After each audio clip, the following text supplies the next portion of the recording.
बोलो वृंदावन बिहारी लाल की, श्री राधा रमण लाल की, श्री राधा वल्लभ लाल की, भागवत महापुराण की, राजा रामचंद्र भगवान की, अनंत बलवंत श्री हनुमान जी महाराज की, देवादिदेव महादेव शंकर भगवान की, जगत जननी श्री गौ माता की, भारत माता की, श्री गोवर्धन नाथ की, गिरिराज धरण की, श्याम सुंदर श्री यमुने महारानी की, सब संतन की, सब भक्तन की, सब विप्रन की, जय जय श्री राधे। परम मंगल में प्रात प्रखलेश्वर, अकारण करुणा वरुणालय भक्तवांछा कल्पतरु, तड़िद्युत विनिंदित पीताम्बरधारी श्री बालकृष्ण लाल की वांगमयी शब्दमयी प्रतिमूर्ति हम आप सबके मध्य में विराजमान श्रीमद् भागवत महापुराण मंच पर विराजमान समस्त विप्रवृंद, समस्त गंधर्वजन और आप सभी श्रोता भाई बंधु मातृशक्ति बालक मित्र सबको मेरा बहुत बहुत जय श्री कृष्ण, जय सिया राम, जय श्रीमन नारायण, हर हर महादेव।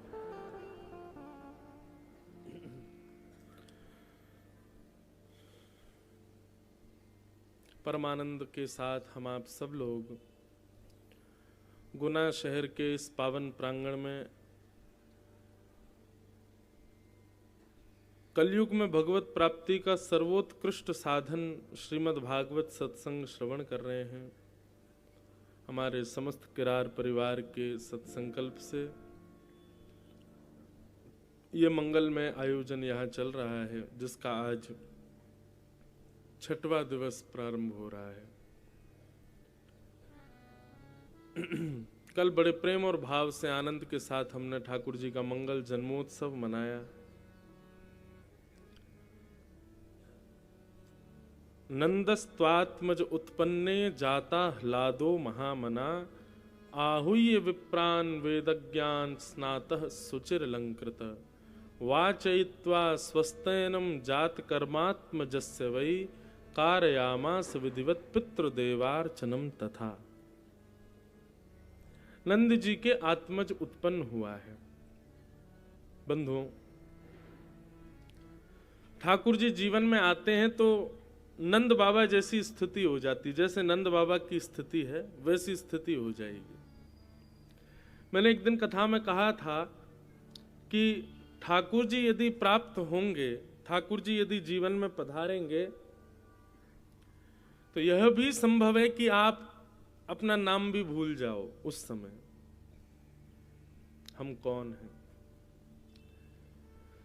संसार में और ठाकुर जी में यही अंतर है कि संसार सदैव आपको याद दिलाता है कि आप कौन हो, आपकी वैल्यू क्या है, आपकी पोस्ट क्या है, आपकी गरिमा कितनी है, आपको कितने सम्मान की जरूरत है, कितने प्रेम की जरूरत है, कितने धन की जरूरत है, कहाँ जाने की जरूरत है, कहाँ जाने की नहीं जरूरत है। ये सब जो आपको प्रतीत कराए वो संसार, और जो इन सबको भुला दे वही ठाकुर जी। भक्त लोग जो होते हैं ना, वो ज्यादा चतुर नहीं होते। सांसारी व्यक्ति चतुर बहुत होता है, और चतुर शब्द भी मैं थोड़ा हल्का बोल रहा हूं। अगर मैं ऐसा बोलूं तो ज्यादा अच्छा, चतुर शिरोमणि है हम लोग। कौन है? चतुर शिरोमणि, बहुत चतुर हैं हम लोग। लेकिन वैष्णवता जब जीवन में आती है, ठाकुर जी जब जीवन में आने का भाव रखते हैं, तो व्यक्ति चतुर नहीं रहता। अत्यंत भोला, अत्यंत सीधा, भोंदू भोंदू हो जाएगा। एक कोई वैष्णव कल प्रणाम करे, बोले महाराज जी भोंदू की कथा सुना देना। एक भोंदू की कथा सुनाते हैं हम, वृंदावन की सत्य घटना है। भौंदू। कहने का अभिप्राय यह है कि ठाकुर जी जब प्राप्त होंगे तो आप जितने चिंता में, जितनी चतुराई में आप रहते हैं, वो सब भूल जाओगे। फिर चतुराई, चिंता ये सब नहीं रहेगी, फिर तो 24 घंटे चिंतन रहेगा ठाकुर जी का। आप स्वयं कौन हो? कोहम कस्तम कुत आयात, को में जननी, को में तात, मेरी माँ कौन है, पिता कौन है, परिवार कौन, मेरी गरिमा क्या, मेरी पोस्ट क्या, मेरी वैल्यू क्या, सब भूल जाओगे। तृणादपि सुनीचन, श्री चैतन्य महाप्रभु कहते हैं आप तृण के समान हो जाओगे। एक छोटे से तृण से भी छोटा समझोगे स्वयं को, ठाकुर जी जीवन में आ गए तो भगवत प्राप्ति का प्रथम लक्षण तो बहुत सारे हैं, प्रथम द्वितीय कोई भी मानो, हम बताते रहते हैं, आप लिख लिया करो। भगवत प्राप्ति का एक लक्षण यह भी है कि आप अत्यंत दीन हो जाओगे, दीनता जीवन में आ जाएगी। स्कूल में सब लोग पढ़े हैं, और स्कूल में जब हम पढ़ते हैं तो व्याकरण में, संस्कृत में, अगर संस्कृत पढ़ी होगी तो एक श्लोक पूरे स्कूलों में सिखाया जाता है, नमन्ति फलिनो वृक्षा, नमन्ति गुणिनो जना, शुष्क काष्ठानि मूर्खाश्च ना नमन्ति कदाचन। फलित वृक्ष जो होता है सदा वही झुकता है। जिस वृक्ष में फल लगते हैं उसी का ही स्वभाव होता है झुकने का, उसी का ही स्वभाव होता है घेर बनाने का, उसी का ही स्वभाव होता है नीचे की ओर ढलने का। शुष्क काष्ठानि मूर्खाश्च नानमन्ति कदाचन।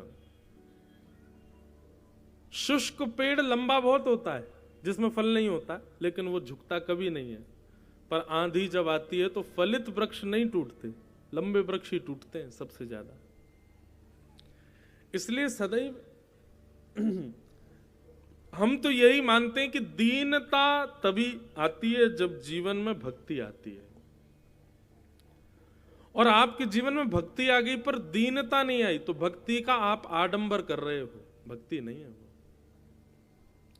भक्त रावण भी था, महादेव की रोज अर्चना करता था, और हम लोग तो क्या उपासना करेंगे महाकाल भगवान की जैसी रावण करता था, पर उसकी भक्ति में दीनता नहीं थी।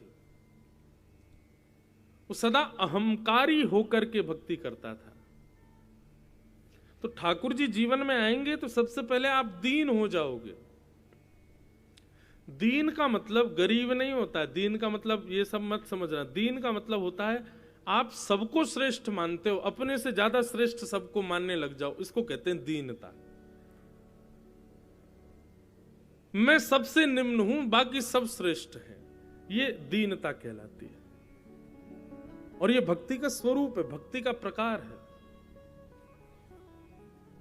दीन, दैन्य।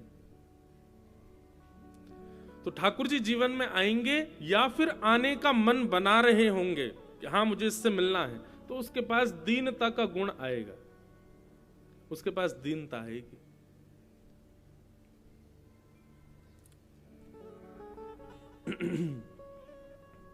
दूसरा, देहाभिमान शून्य। किसी ने प्रश्न किया था कि देहाभिमान शून्य कैसे हुआ जाए, देह के अभिमान से मुक्त कैसे हुआ जाए। देह अभिमान कहते किसको, पहले ये समझो। देहाभिमान किसको कहते हैं? आप 3 घंटे कथा में बैठे हो और 3 घंटे बैठे बैठे कभी चाय पीने का मन हो जाए तो ये समझो देहाभिमान है। आपका देह आप पर अभिमान करता है कि तुम, मैं जैसे चाहूं वैसे रहो, तुम्हारे अकॉर्डिंग मैं नहीं चलूंगा। देह आज्ञा करता है कि मुझे जब जो चाहिए मुझे देना है तुमको, और जब देह को जो चाहिए उसको तुरंत प्रदान करने का जो काम करते हैं उसी को देहाभिमानी कहते हैं। भाई एक स्वरूप होता है, एक स्वभाव होता है कि छोटे बच्चों को ज्यादा मनोकामना उनकी पूरी नहीं करनी चाहिए, बिगड़ जाते हैं। ऐसे ही देह की भी ज्यादा इच्छाएं पूरी नहीं करनी चाहिए, नहीं तो देह बिगड़ेगा, मन बिगड़ेगा, बुद्धि बिगड़ेगी। थोड़ा उस पर संयम रखना चाहिए, और वो संयम सत्संग से ही प्रारंभ हो सकता है।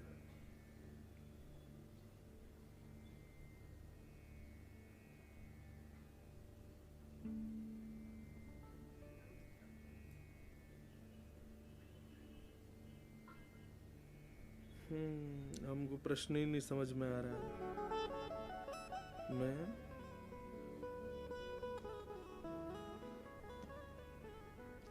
आप पढ़ के बताइए क्या लिखा है। मेरा प्रश्न यह है कि मैं जो चीज मुख्य है वही नहीं समझ आ रही। पर नहीं जाता कभी कभी कथा सुनने, क्या लिखा है ये?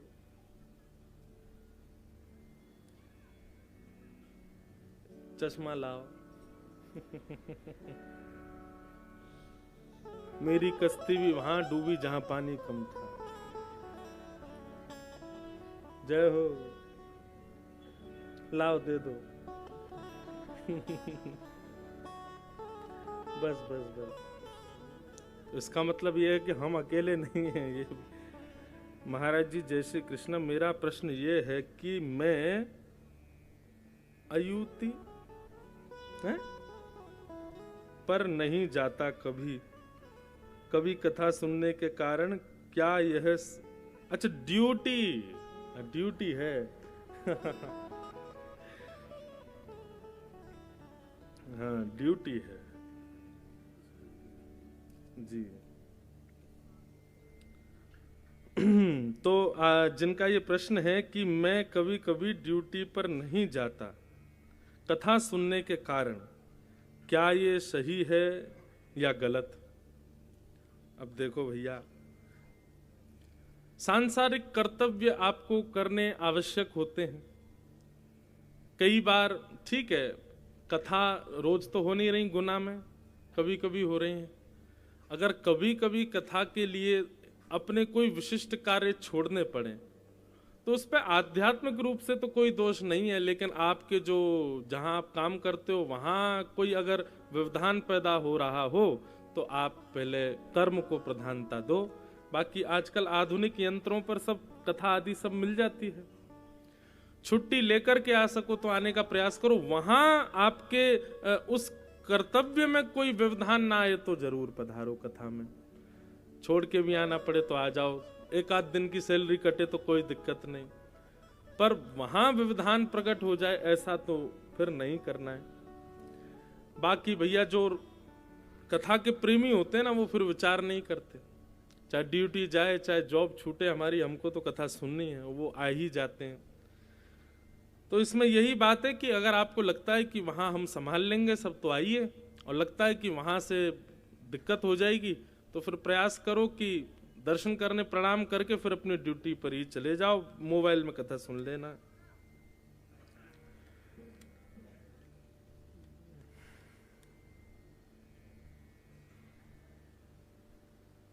ये जो आपके प्रश्न हैं भगवान जिनके भी हैं, ये सब हम कथा में बताते रहते हैं। मन की एकाग्रता कैसे हो, क्रोध पर नियंत्रण कैसे हो, ये सब हम कथाओं में कहते हैं। आप ध्यान से सुनो। मन जो है एक जगह नहीं रहता, किसी का भी नहीं रहता, एवं कोई कार्य करने में बाधा आती है, जैसे पढ़ाई में मन लगता है तो वो अन्य जगह चला जाता है, ख्याल आता है। ये तो देखो स्वरूप है मन का। कथा हो ही क्यों रही है, कथा सुनी क्यों रहे, हम आध्यात्मिक स्तर अपनाते ही क्यों हैं, ताकि मन को एकाग्र किया जाए। और एक बात आप बिल्कुल स्पष्टता से समझ लीजिए, मन पूरा जीवन निकल जाएगा, एकाग्र नहीं होगा। बस आप प्रयास कर सकते हो उसको एकाग्र करने का, और वो होगा, लेकिन कुछ समय बाद फिर विचलित होगा। भाई हम संसार में रहने वाले मानव हैं, यहां पर मन का अस्थिर होना ये स्वाभाविक है, पर बहुत ज्यादा विचलन नहीं होना चाहिए, बहुत ज्यादा विचलित नहीं होना चाहिए। उसके लिए अष्टांग योग बताए हैं श्रीमद् भागवत में। 8 प्रकार के योग हैं, बहुत ध्यान से सुनिएगा। यम, नियम, आसन, प्राणायाम, प्रत्याहार, ध्यान, धारणा, समाधि, ये 8 योग हैं जिनको भगवान कपिल देवहूति माता को समझाते हुए कहते हैं कि मन को एकाग्र करना है तो मैया ये कर लो। लेकिन हमने थोड़ा एनालाइज किया कि यदि आप 5 योग कर लोगे तो मन आपका जो 90% विचलित रहता है वो धीरे धीरे करके 40% तक आपके वश में आ जाएगा। उसके लिए करना क्या है? सबसे पहले यम। यम का मतलब क्या होता है? कल भी मैंने कथा में कहा था इंद्रियों में कोई इच्छा प्रकट हो तो उस इच्छा को दबाना, उसको पूरी ना करना, जितेंद्रिय बनना। नेत्रों की कुछ देखने की इच्छा, कानों की सुनने की इच्छा, जीव की खाने की इच्छा, हाथों की स्पर्श की इच्छा, पैरों की कहीं जाने की इच्छा, कहीं घूमने की इच्छा, ये जो इच्छाएं हैं, कभी कभी इन इच्छाओं को दबाओ। आप जितना इच्छा पूर्ण करेंगे उतनी इच्छाएं बढ़ेंगी। तो इसको कहते हैं यम, इच्छाओं को दबाना, यम। दूसरा है नियम, कोई भी एक नियम होना चाहिए। हम एक बात स्पष्ट कर दें, बहुत ज्यादा नियम नहीं होने चाहिए जीवन में। जो लोग 5-5, 6-6 घंटे पूजा करते हैं, इतनी आवश्यकता नहीं है। 6 घंटा ठाकुर जी के सामने बैठने की आवश्यकता नहीं है, 6 मिनट भी काफी है यदि 6 मिनट बड़े प्रेम से बैठते हो तो। और 6 घंटा बैठते हैं लेकिन केवल समय पूर्ति कर रहे हैं, 4 बजे से लेकर इतने बजे तक बैठना है हमको, कोई फायदा नहीं उसका। क्वांटिटी ज्यादा नहीं चाहिए भक्ति में, क्वालिटी अच्छी चाहिए। क्वालिटी चाहे एक की हो, अच्छी होनी चाहिए। आप सामग्री ज्यादा खरीदेंगे तो निश्चित है उसमें गलत सामग्री भी आएगी, लेकिन एक खरीदोगे, देख करके खरीदोगे तो अच्छी आएगी। ठीक वैसे ही 1 मिनट भी बहुत है ठाकुर जी के लिए, लेकिन होना चाहिए शुद्ध पवित्र बिल्कुल हृदय से। 6 घंटे उसके लिए काफी नहीं। तो यम। दूसरा, जीवन में कोई नियम होना चाहिए, एक नियम जरूर बनाइए कोई भी, बस एक ही बनाओ, ज्यादा नियम नहीं, एक नियम, लेकिन होना चाहिए बड़ा पवित्र नियम। यम नियम। और हाँ सुनो, ये नियम में ज्यादा वो मत कर लेना, हनुमान चालीसा का पाठ ये तो सब कर लेते हैं। ऐसा कोई नियम बनाओ जो थोड़ा सा हटके हो, थोड़ा सा अद्भुत हो, थोड़ा सा प्रिय हो, एक नियम बनाओ। तो यम नियम। तीसरा आसन, आसन को जीतने का प्रयास करो। एक आसन पर बहुत देर तक बैठने का प्रयास किया करो, बैठ करके भगवत स्मरण किया करो, कथा सुना करो। हम कहें तो आप 20 मिनट रोज ठाकुर जी की कथा को देने लग जाओ, रात्रि सोने से पहले, सुबह उठने के बाद, या कभी भी जब आपको मन लगे। और वो 20 मिनट बिल्कुल आनंद के साथ सत्संग श्रवण करो, फोन पे सुनो, टीवी पे सुनो, कहीं भी सुनो। तो यम नियम आसन। और चौथा है प्राणायाम। प्राणायाम क्या करना है? तो पूरक, रेचक और कुंभक, ये 3 क्रिया होती हैं। एक नासिका छिद्र को बंद करके दूसरी नासिका छिद्र से जब श्वास भीतर लो, इसको अनुलोम विलोम कहते हैं, पर यही मन की एकाग्रता के लिए थोड़ा सा इसमें एक नियम ज्यादा करना पड़ता है। एक नासिका छिद्र को बंद करो और खुली हुई नासिका छिद्र से जब श्वास भीतर लो तब भगवान नाम गाओ। जैसे एक नासिका छिद्र से जब हम श्वास लें तो हरे कृष्ण कृष्ण मन मन में चलना चाहिए। जब तक महामंत्र पूर्ण ना हो तब तक श्वास भीतर लो, और फिर दोनों नासिका छिद्र को बंद करके जब वो वायु आपके ब्रह्म रंध्र में हो तब नाम जपो, और फिर जिस नासिका छिद्र को पहले बंद किया उसको खोल के जब श्वास बाहर छोड़ो, पुनश्च नाम करो। तो मतलब आपके एक बार के श्वास भीतर लेने और छोड़ने तक में 3 बार आपका नाम गुणगान होना चाहिए, इससे मन एकाग्र होगा। तो यम नियम आसन प्राणायाम। और सबसे ज्यादा जरूरी प्रत्याहार, आहार की शुद्धि। शुद्ध आहार पाना पड़ेगा। गीता में भगवान कहते हैं व्यक्ति केवल इतना नियम बना ले, कितना, कि मैं वही पाऊंगा, वही सेवन करूंगा जो ठाकुर जी को भोग लगता हो, उसके अतिरिक्त मैं कुछ भी सेवन नहीं करूंगा। आप इतना नियम बना लीजिए बस। प्रत्याहार, आहार की शुद्धि, ये 5 काम आप कर लीजिए, फिर हमको याद कीजिएगा, आपका मन एकाग्र हो जाएगा तुरंत। 1-1 घंटे तक भी आप ध्यान करेंगे तो भी कोई विचलितता नहीं आएगी मन में। ये 5 काम आप करो, 3 आपको अपने आप मिलेंगे, ध्यान, धारणा और समाधि। ध्यान होगा, ठाकुर जी धारण होंगे, और एक समय ऐसा आएगा समाधि भी लग सकती है। इसको कहते हैं अष्टांग योग। तो मन की एकाग्रता के लिए ये आप कर सकते हैं, जिनका भी ये प्रश्न है। क्रोध पर नियंत्रण कैसे करें, और जब प्रभु में मन लगाना चाहते हैं तो परेशानी आती है। क्रोध पर नियंत्रण कैसे करें? मौन मास्ताम। जब क्रोध आए तब मौन हो जाओ। जब क्रोध आए, क्रोध में सबसे ज्यादा गलत क्या होता है? आपकी वाणी। क्रोध में सबसे ज्यादा दुर्प्रभाव जो डालता है वो है आपके वचन। क्रोध में सबसे ज्यादा जो अस्थिर होता है वो होती है मानव का स्वर, मानव के शब्द। इसलिए क्रोध में कुछ भी करो पर मौन हो जाओ। इसका मतलब ये नहीं है कि बर्तन उठाए उठाए फेंको घर में। मौन है लेकिन उठा के सब एक कर दिया। भैया ये सब पहले देते, अब हम कथा कब सुनाएंगे? ये तो बहुत लंबा प्रश्न है।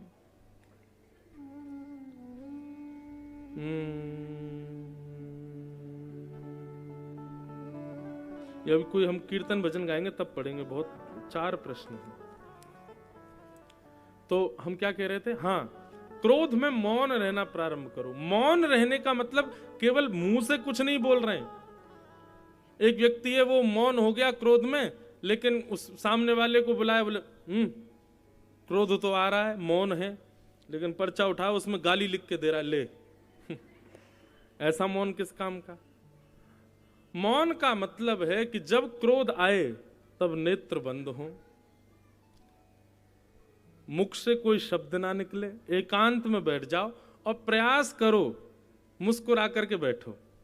कितना भी बुरा हुआ हो आपके साथ, आपकी आंख नाक सब लाल पड़ गई हो गुस्सा के मारे, लेकिन आप मुस्कुरा करके बैठो। 2 मिनट मौन रह करके मुस्कुराइए, आपका क्रोध अपने आप शांत हो जाएगा, अपने आप धीरे धीरे कम होने लग जाएगा। और नहीं विश्वास हो तो अब कुछ ऐसा हो जिसमें आपको गुस्सा करके देख लेना।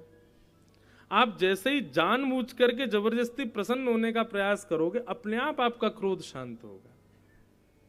पर सबसे सुंदर तरीका है क्रोध मौन हो जाओ। लेकिन शास्त्र में एक आज्ञा करते हैं कि क्रोध कभी भी खत्म नहीं होना चाहिए, थोड़ा क्रोध सबके अंदर रहना चाहिए। लेकिन क्रोध कैसा होना चाहिए? बोले घटिकद्वयम। 2 घड़ी से ज्यादा का क्रोध पापजन्य हो जाता है। 2 घड़ी से ऊपर क्रोध नहीं जाना चाहिए, 2 घड़ी तक ही क्रोध रहना चाहिए। और जैसे बालक को सुधारने के लिए मां क्रोध करती है, पुत्रों पर कभी पिता क्रोध करते हैं, तो वो क्रोध पाप नहीं माना जाता। माता पिता गुरु या फिर परिवार के बड़े जन यदि क्रोध करें, एक बात सुनिए, यहाँ जितने बच्चे बैठे हैं, शास्त्र आज्ञा करते हैं क्रोधापि देवेन वरेण तुल्यम। जिस बालक ने, जिस घर के छोटे सदस्य ने कभी बड़े लोगों का क्रोध नहीं सहा, वो जीवन में कुछ बन नहीं पाएगा। बड़े लोगों का क्रोध सदैव और सदैव आशीर्वाद के समान होता है। क्रोधापि देवेन वरेण तुल्यम, वरदान के समान होता है। इसलिए बड़े लोग क्रोध करें तो आपको प्रसन्नता होनी चाहिए कि ठीक है, चलो हमने किसी का क्रोध सहा। माता पिता दादा दादी नाना नानी यदि कभी कभी पकड़ के और जो है थोड़ा डांट दें, फटकार दें, पीट पाट भी दें तो सहन करो। ऐसे बालक को जीवन में फिर कभी सहना नहीं पड़ता जो माता पिता की डांट सह लेता है। और शास्त्र तो ये भी कहते हैं माता पिता को चाहिए बालकों को डांटते फटकारते रहा करें समय समय पर इतना भी नहीं कि बेचारे बोले ही नहीं पाए। तो क्रोध के समय पर सबसे बढ़िया तरीका है मौन हो जाओ। प्रयास करना कि क्रोध के समय पर 2 घड़ी से अधिक क्रोध ना जाए, 2 घड़ी के अंदर उसका समाधान हो जाना चाहिए। 1 रात्रि से अधिक आप क्रोधी रहते हैं तो वो पाप जन्य हो जाता है, उसमें फिर पाप प्रकट हो जाता है। बाकी फिर परिस्थिति अनुसार कई बार ऐसी क्रिया हो जाती है कि वहां तो फिर 1 आध 2 दिन तक भी काम नहीं चलता, 1 महीना तक क्रोध रहते हैं लोग में। लेकिन फिर भी क्रोध तामसिकता को जन्म देता है हृदय में, इसलिए क्रोध कम ही रहना चाहिए। तो ये कुछ प्रश्न थे, और भी प्रश्न में कोई कीर्तन आएगा तब पढ़ के फिर बताऊंगा। तो हम लोग चर्चा क्या कर रहे थे कि नंद जी के घर लाला भयो है, और जब ते भैया लाला भयो है तब ते नंद बाबा की कोई सुध नहीं है। नंद बाबा तो बड़े आनंद में हैं। नंद बाबा का पहला स्वभाव ये हुआ कि नंद बाबा अति दीन हो गए। नंद बाबा देहाभिमान शून्य हो गए, और नंद बाबा खूब लुटा रहे हैं। अपने पास रखने की स्थिति खत्म हो गई नंद बाबा की। अब तो जो हाथ में पड़े वही को लुटाए दें। कोई आकर के कहे बाबा बधाई हो, तो नंद बाबा बधाई के रूप में बस ये देखें या कोई दऊं कहां मैं। कहीं भी ये विचार नहीं कर रहे कि भैया खूब लुटा लियो मैंने, अब बस करूं। नहीं, नंद बाबा को बस चल लो, बस लाला को छोड़ के सब लुटाए दूं मैं। ऐसी स्थिति हो गई। यही होगा भक्त के साथ। जब ठाकुर जी जीवन में पधारेंगे, कुछ भी रखने की इच्छा नहीं होगी, कुछ भी बचाने की इच्छा नहीं होगी, कुछ भी संजोने की इच्छा नहीं होगी, सब देने का मन करेगा। मैं क्या दूं, सब दे दूं।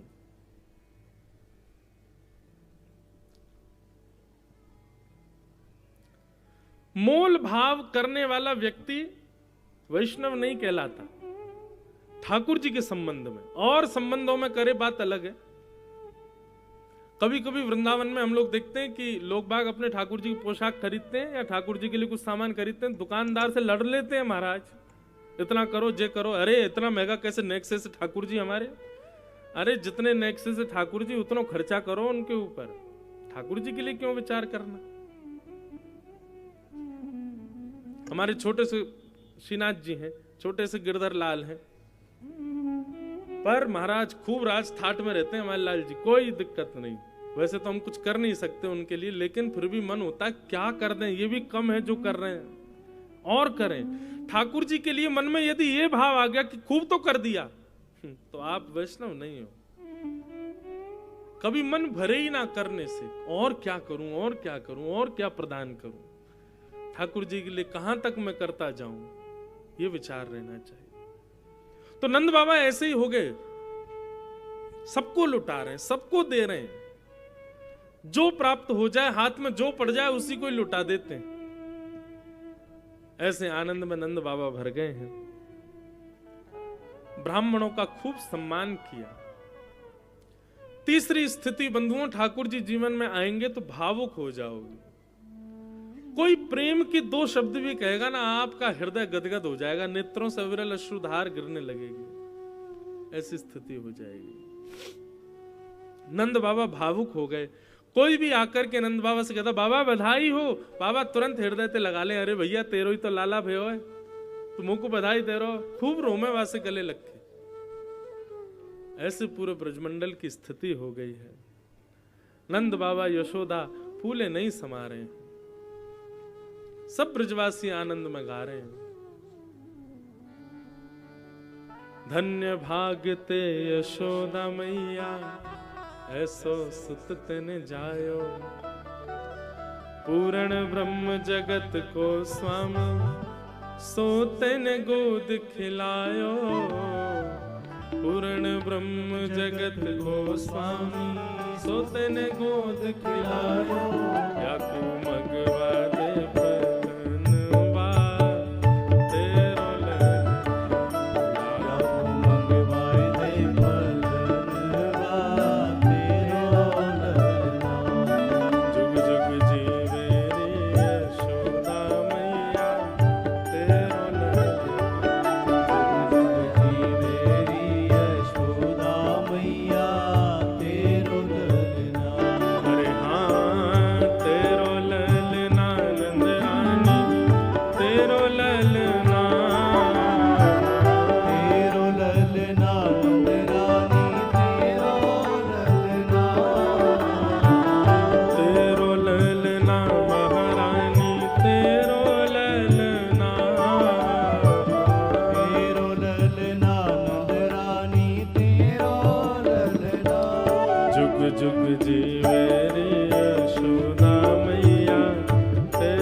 आपको अपने घर के ठाकुर जी देख के कभी ऐसा नहीं लगता? बताओ, पूर्ण ब्रह्म जगत के स्वामी हमारे घर में बैठे हैं, हम जो खिलाते हैं हमारे हाथ से खा लेते हैं, जो पहनाते हैं पा लेते हैं। पता है ये भाव क्यों नहीं आता? क्योंकि हम उनको केवल पाषाण मानते हैं, केवल हम उनको धातु समझ के बैठे हैं कि पीतल के हैं, ये इतने के हैं, ये या के हैं, वैसे ऐसे नहीं।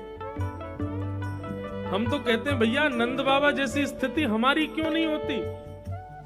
क्योंकEls हम ठाकुर जी को ठाकुर जी केवल मूर्ति मात्र मान के रखते हैं, इसलिए नंद बाबा जैसी हालत हमारी नहीं होती है।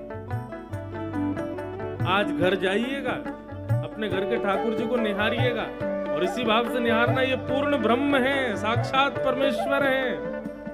कितने भाग्य हैं हमारे, हम जो खिलाते हैं पाते हैं, जैसे रखते हैं रहते हैं, जहां बैठाते हैं बैठते हैं। कितने आनंद की बात है भैया। हमारी सेवा का फल पता है कब जानिएगा?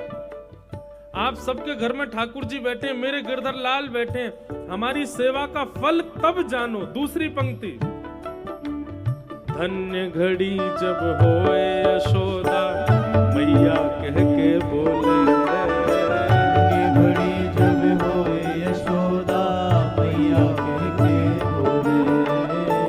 हमारे धन्य भाग तब जानना भैया जब हमारे लाल जी हमारो नाम लेके पुकारे, हमको बुलावे, मैया कह के, भैया कह के, दादा कह के। कभी ठाकुर जी बोले हमारे? कभी नहीं बोलते। कभी बोले तब जानो। ओ धन्य घड़ी जब होए यशोदा मैया कह के बोले, धन्य घड़ी जब होए यशोदा मैया कह के बोले। नूपुर बांध दो चरणन में, घुट मन डोले, नूपुर बांध दो चरणन में, घुट मन डोले। हे नूपुर बांध दो चरणन में, घुट मन डोले। नूपुर बांध दो चरणन में, घुट मन डोले। पकड़े बाबा की उंगरिया तेरो ललना,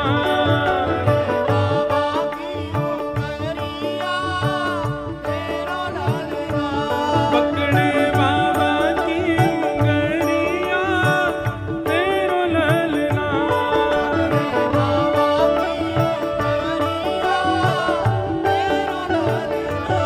जुग जुग जी मेरी यशोदा मैया तेरो ललना।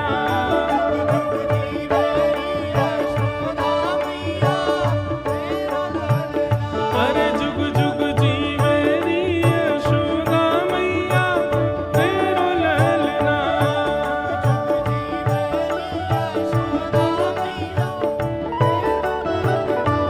हे नंद घरा नंद भयो, यशोदा के लाला भयो। हे नंद घरा नंद भयो, हे नंद घरा नंद भयो। पूरे ब्रजमंडल में आनंद है रो भैया, पर ऐसो आनंद हम लोगन को काय कुना होवे। आज की कथा ब्रजभाषा में होगी, समझिएगा सब। ऐसो आनंद हमको काय कुना होवे, क्योंकि हम लाल जी को अपनो लाल जी माने ही ना है। नहीं तो हर दिन निहार करके आपके मन में आवेगी, ऐसे ही देखत रहूं तो मैं जन्म सुफल कर मानूं। एक बात बिल्कुल सत्य बताइएगा, हमें अपने घर के ठाकुर जी में और श्री वृंदावन बिहारी लाल जी में भेद दिखता है। हमको ऐसा लगता है कि वृंदावन बिहारी जी ज्यादा श्रेष्ठ हैं, हमारे घर के इतने श्रेष्ठ नहीं है। नाथ द्वार में जो श्री जी बाबा विराज रहे हैं, ये ज्यादा श्रेष्ठ हैं, हमारे घर के श्रेष्ठ नहीं है। ये जो अंतर हम लोग देखने लग जाते हैं ना, इसी से ही पता चल जाता है कि हमारी भक्ति किस स्तर की है। नहीं, जहां जैसे जिस भाव में ठाकुर जी दिखाई दें, सब में एक समत्व भाव होना चाहिए, उनमें अंतर बुद्धि नहीं होनी चाहिए कि वो मंदिर में बैठे हैं तो वो ज्यादा श्रेष्ठ है, हमारे घर में जो हैं वो इतने श्रेष्ठ नहीं है। श्रेष्ठता ठाकुर जी के मंदिर में विराजमान होने से, श्री विग्रह में होने से मात्र नहीं है, आपके भाव में है। भाव से स्वीकार करो ठाकुर जी को। नंद बाबा आनंदित हो गए, सबको लुटा रहे हैं, खूब खूब सामग्री दे रहे हैं, खूब आनंद के साथ में पूरे ब्रजमंडल में उत्सव मन रहा था। अच्छा, एक और बात, नंद बाबा जितना दान कर रहे हैं ना, उसका भी कहीं ढिंडोरा नहीं पिटवा रहे हैं कि भैया देखो हमने कितना दान कियो। नंद बाबा कई बार तो ऐसे ऐसे दान भी करते हैं कि किसी को पता भी नहीं चलता और नंद बाबा दे देते हैं। एक जगह वर्णन आता है कि नंद बाबा ने ब्राह्मणों को बुला करके बड़े बड़े थाल में चावलों के पहाड़ बना के, दाल के पहाड़ बना करके उन ब्राह्मणों को दान किया। तो ब्राह्मण बड़े निराश हो गए, बोले कि नंद बाबा सबन को तो सोना चांदी हीरे जवाहरात बांट रहे हो, हमको एक चावल के पहाड़, दाल के पहाड़ छोटे छोटे बना करके थालों में दे रहे हो। नंद बाबा बोले भैया अब हमारी इतनी ही स्थिति है, अब आप स्वीकार करो। ब्राह्मण बोले क्या बोले, ठीक है नंद बाबा जैसी आपकी इच्छा। ब्राह्मण लेकर के चले गए। ब्राह्मणियों को जाके बोले ले कोई डब्बा में भर ले, कितनो सारो चावल आयो है। ब्राह्मणी बोली कहाँ से भर लाए इतने चावल दाल, ये सब कहाँ रखेंगे। बोले अब रखो, नंद बाबा ने बधाई में दिए, या तो बढ़िया तो धनी दे देते। लेकिन जैसे ही ब्राह्मणियों ने वो थालों में बने हुए पहाड़ आदि उनको ऐसे भर करके जैसे ही डिब्बों में भरना चाहा, तो बाहर से वो चावल और दाल और गेहूं के पहाड़ थे, भीतर उनमें मड़ियां रखी थी, भीतर उनमें सुंदर सुंदर रत्न रखे थे, हीरे रखे थे, जवाहरात रखे थे। सब ब्राह्मण अपने घर में भावुक हो गए, नेत्र सबके भर आए। बोले जय हो नंद बाबा, आप जैसी स्थिति कोई की नहीं। वो दान भी कर रहे हैं तो छुपा करके कर रहे हैं, कोई को पता नहीं चले, कहीं कोई श्रेय मोको नहीं दे दे कि देखो नंद बाबा ने इतना दियो, ऐसा दियो। ये सब बंधुओं लक्षण हैं। इन लक्षणों से आप युक्त हो जाओगे जब ठाकुर जी जीवन में पधारेंगे।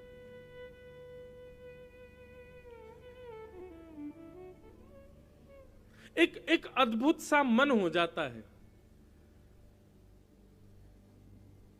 कोई सुध नहीं रहती फिर ठाकुर जी पधारते हैं तो। नंद बाबा खूब आनंद में सब ब्रजवासियों को लुटा रहे थे। इतने में ही कंस के द्वारा भेजी गई राक्षसी पूतना भगवान को मारने के लिए आई। पूतना सुंदर रूप धारण करके आई, घर घर में जाती है और जाकर के बालकों को गोद में लेकर के अपने पयोधर का पान कराती है। पयोधर में लगे विष को पीते ही बालक की मृत्यु हो जाती है। असंख्य बालकों का वध करते हुए पूतना जैसे ही वृंदावन गोकुल पहुंची, वर्णन करते हैं कि पूतना के रूप पर, पूतना की चाल पर, पूतना के सर्वांगीण अंग पर सब मोहित हो गए। इतनी सुंदर बनकर के पूतना आई। बंधुओं, यहां सुंदरता का मतलब श्रृंगार से नहीं है। आप किसी भी प्रकार से यदि भक्तों के भाव में, भक्तों के सेवा में व्यवधान डालते हैं तो आप पूतना हैं। कोई कथा सुन रहा है, कोई भक्ति कर रहा है, कोई भगवत स्मरण कर रहा है, कोई भजन कर रहा है, कोई कहीं जा रहा है, ठाकुर जी की संबंधी क्रिया कर रहा है और आप व्यवधान बीच में डाल रहे हैं तो वो व्यवधान पूतना ही मानी जाती है। भगवत संबंध में व्यवधान पूतना है। पूतना आई और आकर के जैसे ही उसने गोकुल में प्रवेश किया, उसकी चाल, उसकी ढाल, उसका रूप, उसके नेत्र, उसकी मुस्कान, उसका सर्वांगीण भाव इतना सुंदर था कि सब मोहित हो गए। आप कहोगे महाराज जी पूतना की इसमें क्या गलती? पूतना सुंदर दिख रही थी, सब अपने आप मोहित होने वालों की गलती है, यही कहेंगे ना। पूतना की क्या गलती? वो तो श्रृंगार करके आई है। जो मोहित हो रहे हैं उनकी गलती है ना, क्यों हो रहे हो मोहित? बात यही तो है कि पूतना ने जो श्रृंगार किया है वो उसका वास्तविक थोड़ी है, वो उसने किया ही मोहित करने के लिए है सबको। पूतना वास्तव में तो एक राक्षसी है, कुरूपणी है, उसको कोई देख नहीं सकता, इतनी बुरी दिखती है। स्वभाव भी अच्छा नहीं है, बोली भी अच्छी नहीं है, रूप भी अच्छा नहीं, कुछ भी अच्छा नहीं है। उसका सब बनावटी था, और वो था ही इसलिए कि वो सबको आकर्षित कर सके, इसलिए पूतना राक्षसी है। कहने का अभिप्राय समझ रहे हैं? हम भीतर से हैं तो अत्यंत राक्षस प्रवृत्ति के, लेकिन केवल कुछ दिनों के लिए किसी से अपना काम बनवाने के लिए ऐसा बन के जाते हैं कि वो हमसे रीझ जाए। यही पूतना है, यही पूतना का स्वभाव है।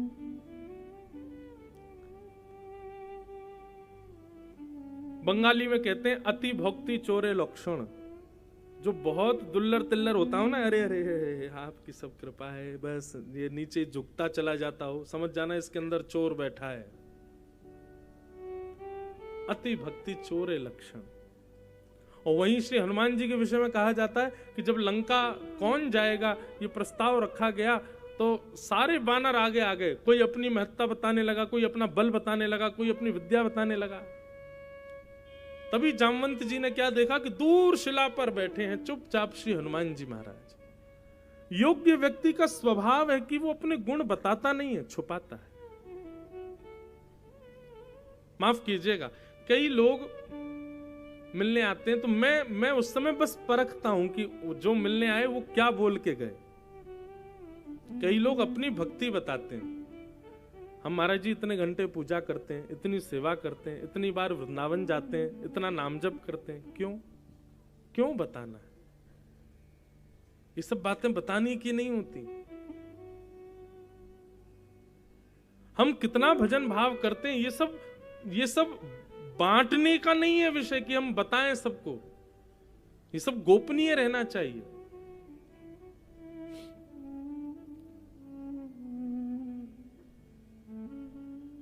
तो पूतना अपनी वास्तविकता छुपा करके दूसरा रूप धारण करके आई है, इसलिए पूतना का दोष है। पूतना वास्तविक रूप में आती तब कोई मोहित होता, उस पर कोई भी मोहित नहीं होता। उसने रूप का निर्माण ही इसी भाव से किया कि सब उसके प्रति आकर्षित हों। चलने लगी पूतना, गोकुल में जैसी प्रवेश करे, उसकी गजगामिनी चाल, उसके नूपुरों की ध्वनि, उसकी मधुर मुस्कान, उसके कटाक्ष नेत्र, सब इतना सुंदर कि सब मोहित हो गए। ब्रजवासी जो एक बार देखें और देख करके फिर उसको देखते ही रह जाएं, सब भूल जाएं कि हम क्या कर रहे हैं।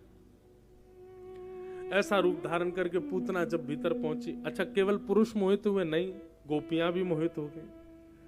और पूतना ने जब पहला स्वर बोला मुख से, किसी को देख करके पूतना के मन में भाव आया तो उससे कहा कि अरे सुनो, ये नंद भवन कहाँ है। वो स्वर सुनकर के जिन्होंने स्वर सुना ना, वो तो निहाल ही हो गए। अरे आहा, कितना सुंदर स्वर है इसका।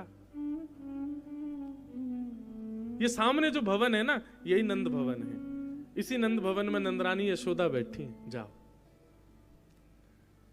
पूतना के रूप पर, गुण पर सब मोहित हो गए। पूतना ने भीतर प्रवेश किया। नंदरानी यशोदा की गोद में लाला बैठे हैं। यशोदा मैया ने जब ठाकुर पूतना का दर्शन किया, पूतना को देखा, तो यशोदा मैया भी उसके रूप पर मोहित हो गए। और रूप पर आकर्षण ऐसा हुआ कि यशोदा मैया ने भी विचार नहीं किया कि कौन है, कहां है, ज्यादा पूछूं। सीधे लाला को उनकी गोद में दे दिया। और स्थिति यह हुई कि जिस पूतना के रूप पर सब मोहित हो गए, उसके रूप पर ठाकुर जी मोहित नहीं हुए। नन्हे से गोपाल जी नेत्रों पर हाथ रख करके लेटे।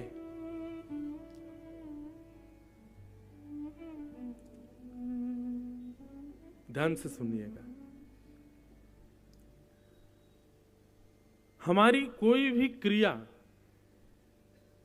अगर ठाकुर जी से हमको विमुख कराती और संसार रीझ जाता है, तो उस गुण को, उस कर्म को, उस व्यवहार को लाने से कल्याण हमारा नहीं हो सकता। हमारा कोई भी गुण, कोई भी व्यवहार यदि लोक रंजन के लिए है, तो निश्चित मान लीजिएगा कि उससे कभी ठाकुर जी नहीं रीझेंगे। बहुत सावधानी से सुनिएगा सब लोग। लोक रंजन की भावना रखने वाले मानव, ये बात बिल्कुल निश्चित मान लीजिए कि ठाकुर जी से तो आपकी किलोमीटरों की दूरी है, लोक रंजन नहीं। आजकल क्या हो गया, लोग भक्ति के मार्ग को भी लोक रंजन के लिए करते हैं। वो तिलक भी इसीलिए लगा रहे हैं, वो रूप भी इसीलिए धारण कर रहे हैं, वो सत्संग भी इसीलिए कर रहे हैं, वो कथा भी इसीलिए कर रहे हैं, वो कीर्तन भजन भी इसीलिए गा रहे हैं कि समाज रीझे। नहीं, ऐसा नहीं होना चाहिए। लोक रंजन की भावना जब आपके हृदय में आती है तो ठाकुर जी आपसे दूर हो जाते हैं। कुम्मन दास जी का चरित्र आता है कि श्री कुम्मन दास जी के स्वर पर राजा मोहित हो गया। तो कुम्मन दास जी ने हाथ पांव जोड़ करके राजा से कहा कि भैया ये तुमको प्रसन्न करने के लिए नहीं गाते, हम ठाकुर जी को प्रसन्न करने के लिए गाते हैं।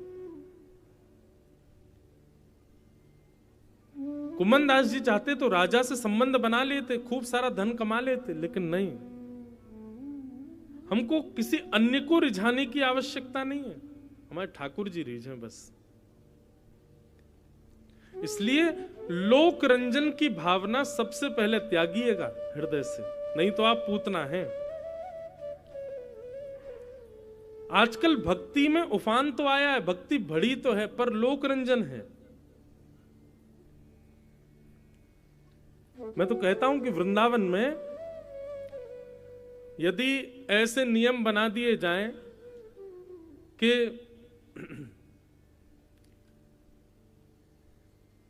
कोई सोशल मीडिया यूज नहीं करेगा, कोई फोन नहीं ले जाएगा, महाकाल में नियम बना दिया, और सुनो और जगह छोड़ो, अभी अयोध्या में ही कर दो ऐसा काम, हाँ भाई कोई फोटो वोटो नहीं खींच सकते यहाँ पे, पूरी अयोध्या में बैन कर दिया जाए, बॉर्डर पे ही सबके फोन जमा हो जाए, तब समझ में आए कि हाँ इसको कहते हैं भक्ति। सब दिखावे में लगे हैं, लोक रंजन है। हमारी भक्ति से सब प्रभावित हों, सब रीझ हैं कि देखो हमने कैसे किया, ऐसा नहीं। हमसे कई लोग कहते हैं आप अपने लाल जी का नित्य दर्शन शुरू करो, रोज दर्शन कराया करो। मैंने कहा काय को? मैंने कहा किसी माँ के अगर सुंदर पुत्र हुआ, वो रोज उसका फोटो खींच करके अखबार में थोड़ी बेचती है, पूरी दुनिया देखे देखो मेरा बेटा कैसा। ठीक है, मंदिर में विराजमान ठाकुर जी का कभी कभी दर्शन हो, पर अपने निज ठाकुर जी रोज नहीं, कभी कभी। हाँ, उत्सव में खूब दर्शन होते हैं लाल जी के, साल में एक आध बार उत्सव जब होते हैं तब ठाकुर जी खूब दिखते हैं, रोज का दर्शन, नित्य दर्शन नहीं। लोक रंजन की भावना नहीं होनी चाहिए कभी भी, नहीं तो ठाकुर जी दूरी बना लेंगे। पूतना के रूप पर सब मोहित हो गए, लेकिन गोपाल जी जैसे ही पूतना की गोद में आए, ठाकुर जी ने अपने नेत्र बंद कर लिए। और क्या फायदा ऐसे रूप का, क्या फायदा ऐसे गुण का, क्या फायदा ऐसे स्वरूप का, क्या फायदा ऐसी वाणी का जिस पर सब रीझ गए लेकिन श्याम सुंदर नहीं रीझे? क्या फायदा उसका?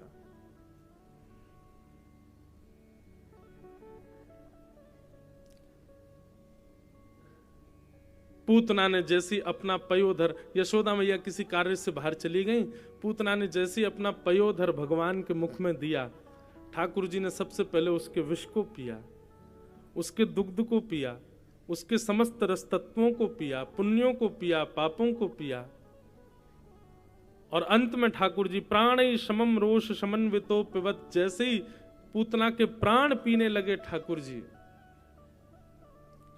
अपने अपने पूर्ण रूप में परिवर्तित होने लगी, अपने वास्तविक रूप में परिवर्तित होने लगी। वो सौंदर्य, वो मधुरता जो सब बनावटी थी, सब वास्तविक होने लगी। सामुंच मुंचाल मित प्रभाषणी, अरे बालक छोड़, अरे बालक छोड़, चिल्लाने लगी पूतना। जब वास्तविक रूप में आई तब ठाकुर जी ने नेत्र खोल करके पूतना को देखा। इसलिए भैया एक बात हम कथा में कहा करते हैं कि ठाकुर जी के सामने आप जैसे हैं वैसे जाओ, बनावटी बन करके मत जाओ। और एक ठाकुर जी का स्वरूप भी ऐसा है कि उनके सामने बनावटी व्यक्ति रह नहीं पाता, जैसा है वैसा हो ही जाता है। बाहर कितना भी अपने आप को दिखाता हो श्रेष्ठ व्यक्ति, लेकिन ठाकुर जी के सन्मुख जाते ही उसकी अश्रेष्ठता आ ही जाती है सामने।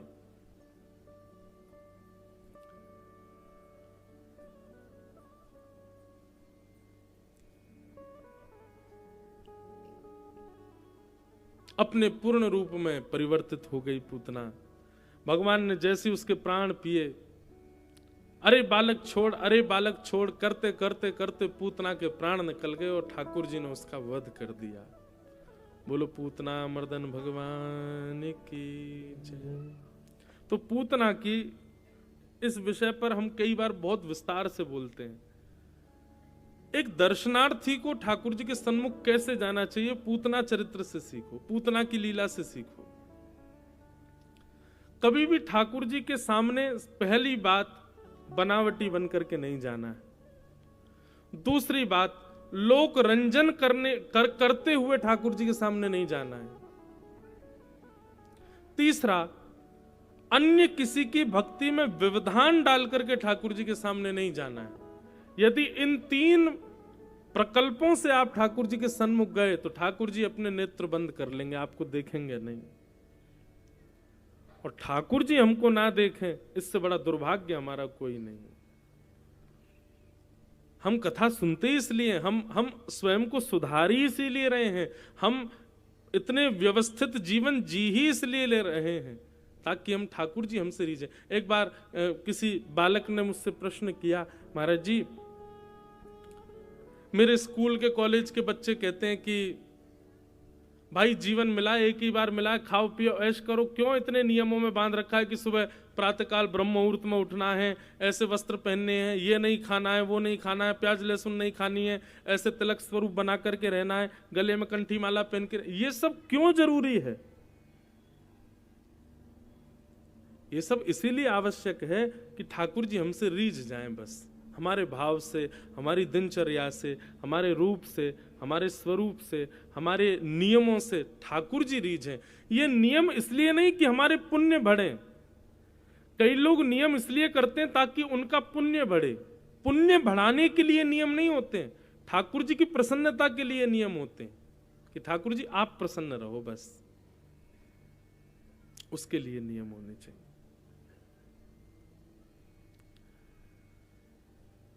पूतना का वध भगवान ने किया। जैसे ही पूतना का वध हुआ, सब ब्रजवासी दौड़ करके आए, देखा विशाल राक्षसी पड़ी है और उस विशाल राक्षसी के ऊपर नन्हे से 6 दिन के ठाकुर जी उसके पयोधर पर पड़े हैं। ब्रजवासियों ने चढ़ करके ठाकुर जी को वहां से उठाया, ले जाकर के गौशाला में गौमूत्रेण स्नापित्वा पुनर्गौरज सार्वकम, गौमूत्र से स्नान कराया, गौरज ठाकुर जी के अंग प्रत्यंगों में लगा करके भगवान को झाड़ा दिया। पूतना का वध भगवान ने किया। तो पूतना बनकर के ठाकुर जी के सन्मुख नहीं जाना है। जैसे हो वैसे जाओ। वैद्य के सामने अपनी बीमारी छुपा करके जाओगे तो औषधि नहीं मिलेगी, बीमारी बतानी पड़ेगी, जो है वो प्रस्तुत करना पड़ेगा, तभी औषधि मिलेगी। वैसे ही आपके अंदर कितने भी अवगुण हो, कितनी भी दूषितताएं हो, कितना भी व्यवहार स्वभाव खराब हो, ठाकुर जी के सामने जाकर के प्रस्तुत करो।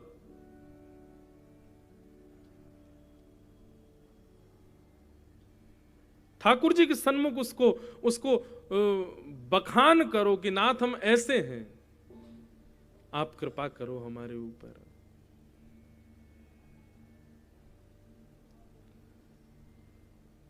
सूरदास जी कहते हैं, कौन कुटिल खल कामी मौसम, जो तन दियो ताहि बिसरायो, ऐसो नमक हरामी।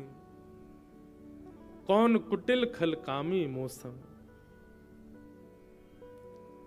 इसलिए भैया ठाकुर जी के सामने बनावटी नहीं, विश्व के सामने बनावटी हो जाओ, ठाकुर जी के सामने नहीं।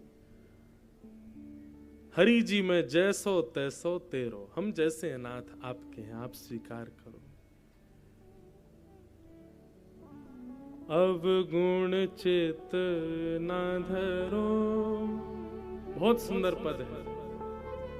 हरि जी मोरे अवगुण चित ना धरो, हरि जी मोरे अवगुण चित ना धरो, हरि जी मोरे अवगुण चित ना धरो, हरि जी मोरे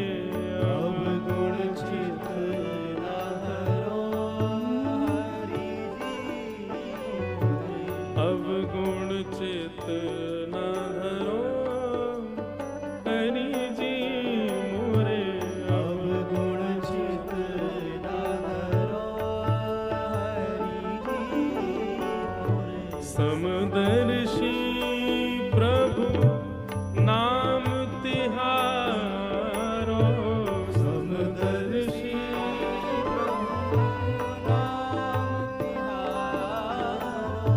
समदर्शी प्रभु नाम तिहारो, समदर्शी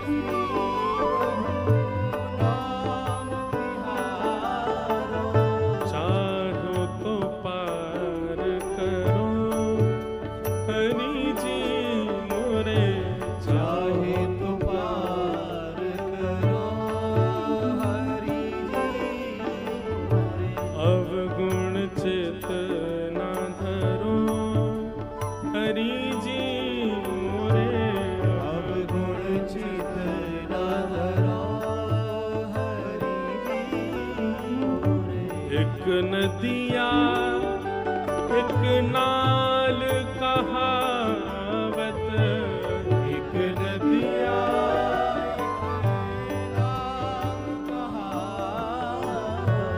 मैलो नीर भरो, मैलो नीर जब मिल के दो एक वरण भय, जब मिल के दो एक वरण भय, सुरसरी नाम परो हरि जी मोरे, सुरसरी नाम हरि जी मोरे। अवगुण चित न धरो हरि जी मोरे, अवगुण चित ना धरो हरि जी मोरे, अवगुण चित न धरो हरि जी मोरे। अवगुण चित ना धरो। कितनी सुंदर बात। श्री सूरदास जी महाराज कह रहे हैं एक नदिया एक नाल कहावत। एक नाला होता है और एक नदी होती है। नाला कैसा है? बोले दूषित जल से भरा हुआ होता है नाला, पर वही नाला जब नदी में जाकर के मिल जाता है तो उसको कोई नाला नहीं बोलता, उसको सब गंगा ही बोलते हैं। ठीक वैसे ही भगवान, हम सब अवगुण युक्त हैं, हम सब नाले के समान हैं, पर हम आपके चरण में आश्रित हुए हैं भगवान। जब आपके चरणाश्रित हो गए तो चरणाश्रित होने के बाद हम में दोष कहाँ रहे? आपसे मिलने के बाद तो हम भी आपके समान पवित्र हो गए ना नाथ। और नहीं भी हुए हो तो आप कर दीजिए ना भगवान, आप कृपा करो। एक मैं अभी वही देख रहा था कि गोस्वामी तुलसीदास जी की एक रचना है विनय पत्रिका, मेरे पास है नहीं अभी मंच पर, नहीं तो विनय पत्रिका का एक पद है, हम अभी सुनाते आपको। इतना सुंदर पद है श्री विनय पत्रिका का, उसका अर्थ बता देते हैं, बहुत अच्छा है। विनय पत्रिका में सूरदास जी कहते हैं, भगवान आप मुझ पर एक कृपा कर दो। बहुत ध्यान से सुनिएगा सब लोग। आप मुझ पर एक कृपा कर दो। तो राम जी बोले हमने तो तुम पर बहुत कृपा करी है, फिर एक कृपा और क्यों चाहिए? बोले नहीं भगवान, आपने कृपा तुम पर बहुत करी है। आपने हमको मानव बनाया, हमको खाने के लिए मुख दिया, सुनने के लिए कान दिए, देखने को आंख दी, सब कृपा करी, बस एक कृपा और कर दीजिए, एक अनुग्रह और कर दीजिए। तो राम जी बोले बताओ तुलसीदास जी क्या चाहिए? देखो इसको, ये भक्त की सहज चतुराई है, भक्त की सरल चतुराई। तो गोस्वामी तुलसीदास जी महाराज कहते हैं भगवान हमारी मन रूपी मछली जो है ना, वो विषय रूपी तालाब में घूम रही है। काम क्रोध लोभ ईर्षा द्वेष अभिनिवेश अहंता ममता विषय रूपी तालाब में हमारी मन रूपी मछली घूम रही है। राम जी बोले अच्छा, तो बोले हम चाहते हैं कि आप मछली पकड़ने वाले बनकर के आ जाओ। राम जी बोले अच्छा, फिर बोले मछली पकड़ने वाला क्या करता है भगवान? वो एक बांस लेकर के आता है और बांस में एक रस्सी टांग देता है, एक धागा टांग देता है, और धागे में एक सुंदर कुछ आहार कांटे में लगा देता है और फिर धागा फेंक करके तालाब में वो ऐसे बांस पकड़ के बैठा रहता है। राम जी बोले अच्छा तो हमको क्या करना है? बोले भगवान वही कह रहा हूं मैं कि आप एक बढ़िया कृपा रूपी बांस में और अपना अनुग्रह रूपी धागा और उसमें आपकी लीला रूपी कांटा आप विषय रूपी उस तालाब में डाल दीजिए। बोले ठीक है डाल देंगे। फिर बोले फिर जिस प्रकार वो मछली पकड़ने वाला इंतजार करता है कि मछली कब आएगी, तब तक आप बैठे रहो, आप बैठे बैठे इंतजार करना। राम जी बोले कितने चतुर हो, हम इंतजार करें? बोले हाँ, आप विषय रूपी तालाब में धागा फेंक करके इंतजार करना। बोले काय का इंतजार? बोले किसी ना किसी दिन तो मैं आकर के आपके कांटे में लगूंगा और जैसे ही मैं आपके कांटे में आके लगूं। गोस्वामी तुलसीदास जी कह रहे हैं भगवान मैं आपके पास आऊं, मेरी इतनी सामर्थ्य नहीं, आप आओ, आकर के विषय रूपी तालाब पर बैठो, अपना धागा डाल करके कांटा छोड़ करके इंतजार करो। विषय भोगों में घूमता घूमता किसी दिन तो आपके कांटे से मैं टकराऊंगा और जिस दिन मैं टकराऊं धागा जैसे ही हिले आप तुरंत उस कृपा रूपी रस्सी को ऊपर खींच के मुझे अपने शरण में ले लो। मैं आपकी शरण में आऊं ये मेरी सामर्थ्य नहीं है, आप ही कृपा करके मुझको अपनी शरण में लीजिए। राम जी के नेत्र सजल हो गए। गोस्वामी जी से बोले चतुर तो बहुत हो, लेकिन भक्ति में भी ये चतुराई तो अच्छी, हमारी क्या सामर्थ्य। वही बात यहां सूरदास जी कह रहे हैं कि हे भगवान जिस प्रकार नदी में नाला मिल जाने पर वो नाले का अस्तित्व नहीं नदी का अस्तित्व रहता है। आप नदी हैं, आप सागर हैं, हम सब नाले हैं। यदि हम एक बार आपको प्रणाम कर लें तो उसके बाद हमारे अवगुण रहने नहीं चाहिए। क्यों? क्योंकि अस्तित्व तो बड़े का होता है ना, छोटे का थोड़ी होता है। प्रभु जी मोरे अवगुण चित ना धर। भैया इन रसिक जनों के चरण पकड़ लो, इनकी वाणी को खूब सुना करो, इसी से ही उद्धार होगा, यही कल्याण करेंगे।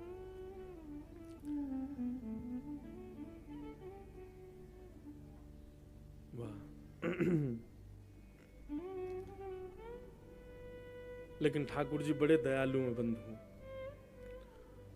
मारने आई पूतना को भगवान ने वो गति प्रदान करी जो यशोदा मैया को मिलनी चाहिए। कभी सुना ऐसा कि कोई दोनाली लेकर के आपको मारने आया था और आपने उसको घर में बुलाया, उसके पांव धोए, उसको तिलक लगाया, उसको कपड़ा पहनाए, उसको बढ़िया दक्षिणा दी, माला पहनाई, और जो आपके माताजी पिताजी का कमरा था वो आपने उसको दिया, भाई सो जाओ यार, तुमने बड़ी कृपा, हमको मारने आए तुम्हें, बैठो यहीं सो, कोई कमी नहीं छोड़ना है इनके लिए, भोजन लाओ, प्रसादी लाओ, 56 भोग बनाओ, हमको मारने आए थे। ये हमारा स्वभाव नहीं है, ये इनका स्वभाव है। क्यों? क्योंकि भागवत में लिखा है पूतना लोक बालघनी राक्षसी रुधिरासन जिघांक्षयापि हरे स्तनम दत्वाम सदगतिम। बोले पूतना मरने के बाद कहां गई? बोले भगवान ने उसको वो गति प्रदान करी जो कुछ वर्षों बाद यशोदा मैया को मिलने वाली थी। ठाकुर जी की मां का रोल निभाने वाली यशोदा जी को लीला संवरण पर जो गति मिलनी चाहिए थी वो ठाकुर जी ने पहले ही रिजर्व कर दी। क्यों? पूतना को भेज दिया वहां पर। वैकुंठ में भगवान ने कहा पूतना की तैयारी करो, पूतना आ रही है, पूतना रहेगी, पूतना यशोदा मैया के कक्ष में रहेगी, हमारे मां के समान सम्मान करना पूतना का। वैकुंठ में हाहाकार मच गया। बोले ये क्या किया भगवान ने? मारने आने वाली पूतना को इतनी बड़ी सदगति क्यों दी? तब कोई बोला नाम अच्छा होगा पूतना का। बोले नाम अच्छा नहीं, पूतना, पूत माने पवित्र, नाम माने जो नहीं है। तो किसी ने कहा पूतना का काम अच्छा होगा। बोले लोक बालघनी, बच्चों को मारती है, यही काम है उसका। बोले तो फिर पूतना का जाति अच्छी होगी। बोले राक्षसी। भोजन अच्छा होगा, रुधिरासन, छोटे बच्चों का खून पीती है, भोजन भी अच्छा नहीं। भगवान के पास आने का भाव अच्छा होगा। बोले मारने आई थी भगवान को, कुछ भी अच्छा नहीं था पूतना का। और फिर हम स्तनम दत्वाप सदगतिम, भगवान ने उसको सदगति दे दी। क्यों? ठाकुर जी से जब पूछा गया तो भगवान टेढ़े से मुस्कुरा करके बोले, पूतना का जो मारने का तरीका था ना वो हमको अच्छा लगा। कोई अस्त्र से मारता है, कोई शस्त्र से मारता है, कोई विष दे करके मारता है, कोई अन्य अन्य, वो पयोधर पिला के मारने आई थी। वो पयोधर पिला करके मारने आई थी। और जब उसने मेरा मुख अपने पयोधर में दिया ना, एक क्षण के लिए मेरे मन में ये भाव आया, ये मेरी मैया है, इसलिए मैंने उसको सदगति दे दी। सोचो ये बात क्यों कही जा रही है? संसार में लोग आपको क्यों ठुकरा देते हैं? आपके अंदर 100 गुण थे लेकिन एक ऐसी कमी थी जो उनको अच्छी नहीं लगती, इसलिए लोगों ने ठुकरा दिया। कहीं आपकी जॉब क्यों नहीं लगी? बोले सब कुछ था लेकिन एक चीज हमारी कम थी, इसलिए। आपके मित्रों ने आपसे मित्रता क्यों तोड़ दी? सब अच्छा था लेकिन उनको जो प्रिय वो आपके अंदर नहीं था। पर ठाकुर जी बिल्कुल विपरीत हैं। ठाकुर जी को जो प्रिय लगता है वैसा एक भी गुण हमारे अंदर नहीं है, फिर भी ठाकुर जी जबरदस्ती खोजते हैं कुछ तो गुण होगा इसके अंदर, और उस गुण पर ठाकुर जी रीझ जाते हैं। ये ठाकुर जी का स्वभाव है।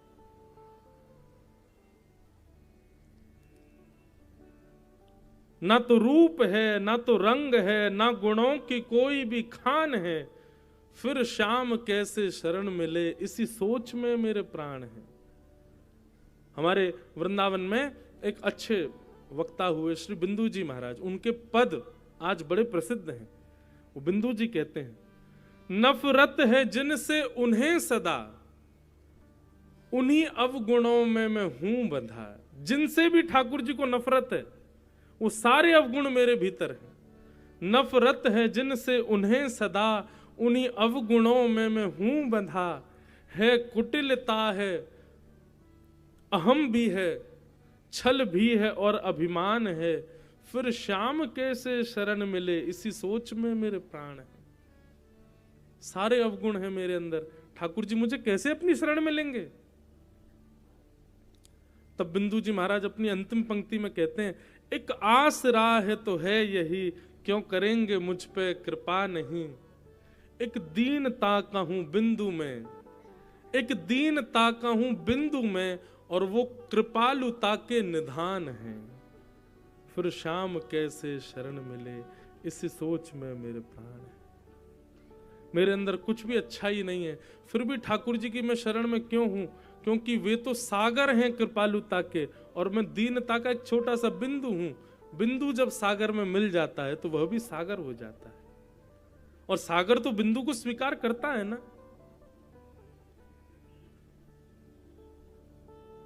पूतना के इस गुण पर रीझ गए। इसलिए भैया संसार को रिझाने के लिए बहुगुणवान होना जरूरी है, पर ठाकुर जी के लिए कोई एक किंचित गुण भी आपके अंदर होगा, ठाकुर जी उस पर भी रीझ जाएंगे। न जाने कौन से गुण पर दया निधि रीझ जाते। सदन कसाई की कथा सुनिए। एक कसाई था, सदन कसाई। वो अपने तराजू में एक तरफ वो बाट रखते हैं ना, 5 किलो का 2 किलो का तराजू रखने वाले, वो कहीं से शालिग्राम भगवान ले आया, और शालिग्राम भगवान को एक तरफ रखता था तराजू में, और दूसरी तरफ मांस रखता था, जानवरों का मांस, उसको तोलता था। और जब मांस थोड़ा नीचे ऊपर होता तो ठाकुर जी जो शालिग्राम जी थे उनको उछाल उछाल के रखता था। एक बार एक संत जा रहे थे, नाक ऐसे बंद करके निकल रहे थे कसाई की दुकान। जैसी दृष्टि पड़ी, बोले कि ये तराजू तोल रहा था, तराजू पर जो बाट उछाला तो बाट नहीं शालिग्राम जी थे। संत ने जैसी देखा, संत तो बड़े व्याकुल हो गए, बोले अरे राम राम राम राम राम, हमारे भगवान को देखो ये बाट बना करके और मांस तोल रहा है। संत मुंह बंद करके उसके पास गए, बोले भैया तेरे से एक प्रार्थना करें। बोले करो। हमारी बात मानोगे? बोले मानेंगे। बोले ये अपना ये जो तुमने ये तराजू के एक तरफ जो पत्थर से रख रखे हैं ना, वो वाला पत्थर हमको दे दो। बोले महाराज जी पत्थर को क्या ले जा रहे हो आप? बोले पत्थर नहीं है, ये हमारे भगवान शालिग्राम जी, इसको हमको दे दो। हाथ पांव जोड़ करके सदन कसाई से जैसे तैसे ठाकुर जी को लेकर के संत आ गए। गंगा जल में स्नान कराया, गंगा जल के बाद पंचामृत से स्नान कराया, शुद्ध जल से स्नान कराया, ठाकुर जी को इत्र लगाया, चंदन घिस करके चंदन लगाया, तुलसी की माला पहनाई, चांदी के सिंहासन पर ठाकुर जी को विराजमान किया, पीछे मसनद, अगल बगल में मसनद लगाई, सुंदर नैवेद्य 56 भोग ठाकुर जी का लगाया, अगरबत्ती जला करके संत कहने लगे भगवान इतने दिनों तक कसाई के यहाँ आप बड़े कष्ट में रहे, अब आप सुख से मेरे मंदिर में विराजो। रात में भगवान संत के सपने में आ गए, रोने लग गए। संत बोले क्या हो गया भगवान, आपको हमारी सेवा भाई नहीं? बोले सेवा तो हमारी दुनिया में हो रही है, पर वो सदन कसाई के तराजू में लुढ़कने में हमको बहुत आनंद आता है। वो जब तराजू तोलता है ना, तो उसके जब मैं उस पर तराजू पे जब ऐसे ऐसे लोटता हूं ना इधर उधर, और वो बीच बीच में मुझे उछालता हो रहा है, मुझको बड़ा अच्छा लगता है। वो है कसाई, बेचता मांस है, लेकिन वैसे हृदय का बड़ा पवित्र है। पता नहीं मुझे उसके प्रति आसक्ति हो गई है। आप सुबह कृपा करके मुझको उसी के पास छोड़ाओ। संत भगवान रात में ही उठे, मंदिर खोल करके बोले कैसे हो आप हैं? हमारे लिए इतने नियम बना रखे, इतनी शुद्धता से पूजा करो, ऐसे भोग लगाओ, ऐसे आरती करो, ऐसे अगरबत्ती दिखाओ, ऐसे इत्र लगाओ, इतना सब करो, ये करो वो करो, चांदी के सिंहासन पर वेद मंत्र सुनाओ, और खुद का मन अगर एक कसाई के यहां आ गया लुढ़कने में, तो वहां जाने को तैयार हो? इसलिए भैया सो ही सुहागन प्रिय जाही रीझ हैं, कैसा तेरा मेरा। आपके 56 भोग से नहीं रीझेंगे, मेरे षोडशोपचार से नहीं रीझेंगे। उनका रीझने का मन होगा तो कर्माबाई की झूठी खिचड़ी खाने भी दौड़े आएंगे, बोले वो खानी है मुंह को। इसलिए अपने आप को भाग्यशाली मानो कि ठाकुर जी आपके घर पे विराज रहे हैं, आपसे सेवा करा रहे हैं।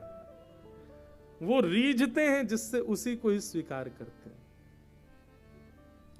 मेरा गोपाल गिरधारी जमाने से निराला है, मेरा गोपाल गिरधारी जमाने से निराला है, मेरा गोपाल गिरधारी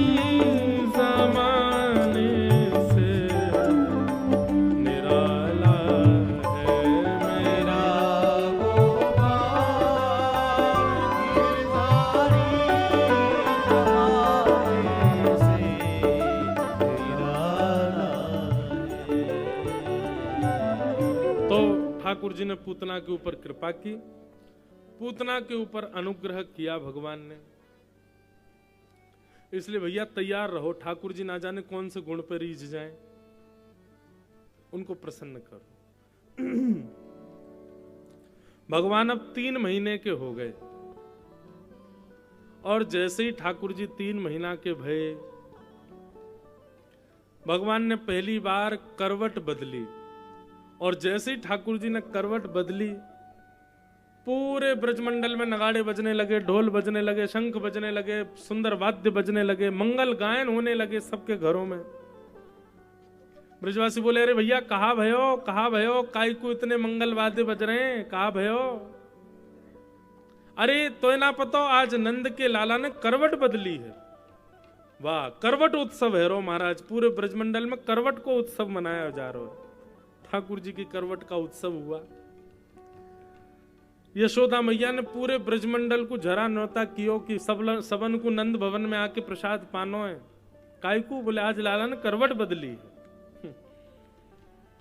ठाकुर जी के 1 वर्ष तक तो उत्सव इतने मने कि लोगन को यही नहीं पता चली लाला कब कब में 1 वर्ष को है गयो।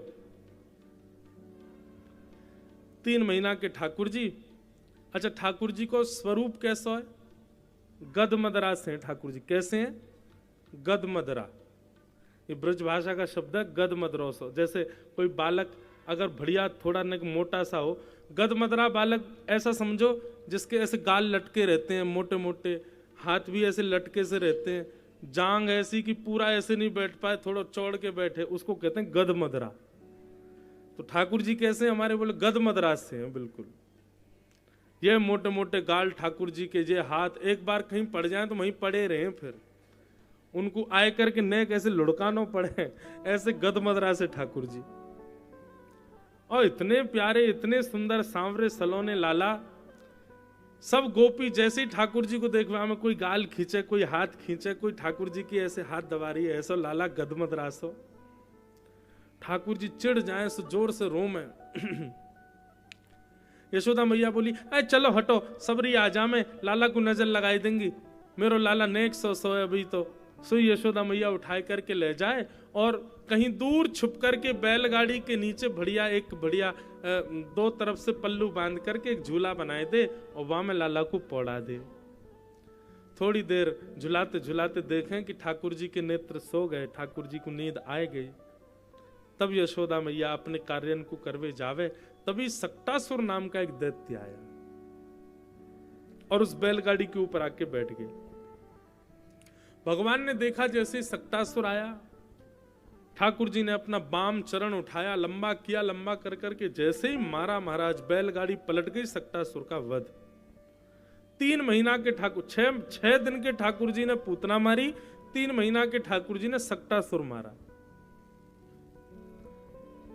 सब ब्रजवासी दौड़े दौड़े आए, आकर के देखा तो महाराज बैलगाड़ी पलटी पड़ी है।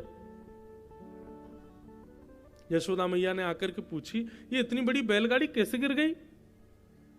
छोटे छोटे बालक बोले, मैया हम बताएं कैसे पलटी।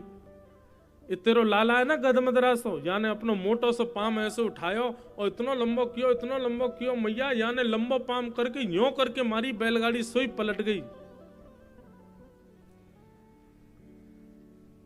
अप्रेमयम बलम तस्य बाल कस्य नते विदु। जैसे ही बालकों ने कहा कि ठाकुर जी ने अपना पाम लंबो करके बैलगाड़ी उड़ाई दी, यशोदा मैया ने उनको बुलाया, यहाँ पे आइयो। एक दियोवा के कान पे बोले, झूठ बोले, नेक सो मेरो लाला 3 महीना को अभी करवट लेनो सीखो है और तू जो कह रहा इतना लंबो पाम क्यों, इतना लंबो पाम क्यों, यूं ही उड़ा दियो। बालक अपने हाथ गाल पे हाथ रख के बोलो, मैया तेरी सौगंध खा के कह रहा हूं, मैंने अपनी आंखन से देखो तेरे लाला ने पाम लंबो करके उड़ाई बैलगाड़ी। मैया बोली, दोबारा आ यहाँ पे। दोबारा बुला के एक और दियो वाके, तेरी मैया की उम्र क्यों मोते मजाक करे हैं, भग जाए आते।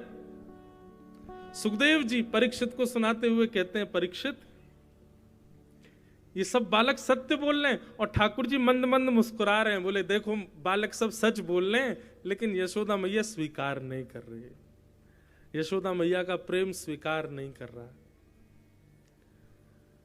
प्रेम का स्वरूप होता है बंधुओं, में कथा में कहा करता हूं, हम जिससे प्रेम करते हैं ना, उसकी प्रभुता हमको स्वीकार नहीं होती। ठीक है वो कितना भी श्रेष्ठ हो जाए, लेकिन वो जब हमारे पास आए तो हम उसको प्रभुता की वजह से स्वीकार नहीं करते। अब बालक बेटा चार्टर्ड अकाउंटेंट बन जाए, इंजीनियर बन जाए, आईपीएस ऑफिसर बन जाए, कुछ भी बन जाए, वो दुनिया के लिए एक श्रेष्ठ व्यक्ति होगा, लेकिन माँ के पास आए तो उसको निश्चित है कि सरल बन के आना पड़ेगा, सहज बन के आना पड़ेगा, दीन बन के आना पड़ेगा। और माँ से आके सल्यूट करो मुझको, अच्छा लगे। प्रेम में प्रभुता नहीं होती, प्रेम में प्रभुता भुलाई जाती है, तभी प्रेम होता है। और जहां प्रभुता देख करके प्रेम किया जाए वो प्रेम नहीं होता, वो आकर्षण होता है, वो तामसी प्रेम होता। प्रेम तो कहो ही नहीं उसको, वो आकर्षण है। ठाकुर जी ने इतनी लीलाएं की ब्रजमंडल में। बंधुओं एक बात कहें, हमारे प्रभु श्री राम ने कभी भी अपने भगवत तत्व को प्रकट नहीं किया। राम जी ने कभी भी ऐसा प्रकट करके नहीं दिखाया कि मैं भगवान हूं, वो सामान्य मानवों की तरह लीला करते रहे। और श्री कृष्ण ने हजारों बार प्रकट किया कि मैं भगवान हूं, ऐसी लीलाएं की, लेकिन फिर भी ब्रजवासियों ने इनको भगवान स्वीकार नहीं किया। क्योंकि प्रेम जहां अनंत हो जाता है ना, प्रेम की स्थिति ऊंची पहुंच जाती है, वहां हमारे प्रेमी के द्वारा किए गए विशिष्ट कार्य भी हमको स्वीकार नहीं होते। ये प्रेम का स्वभाव है, प्रेम का स्वरूप है।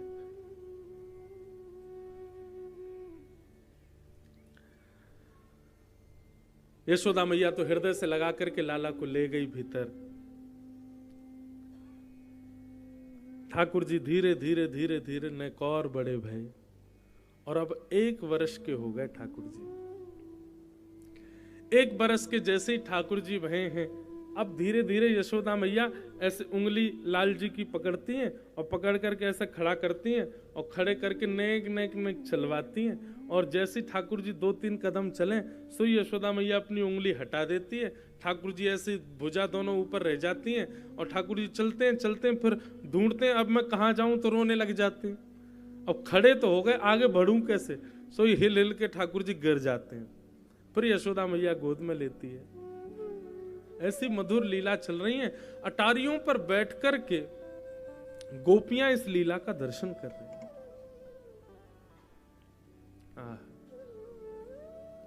मधुर गोपाल जी के 2 दतुइयां निकल आई हैं, 2 दांत निकल आए ठाकुर जी के।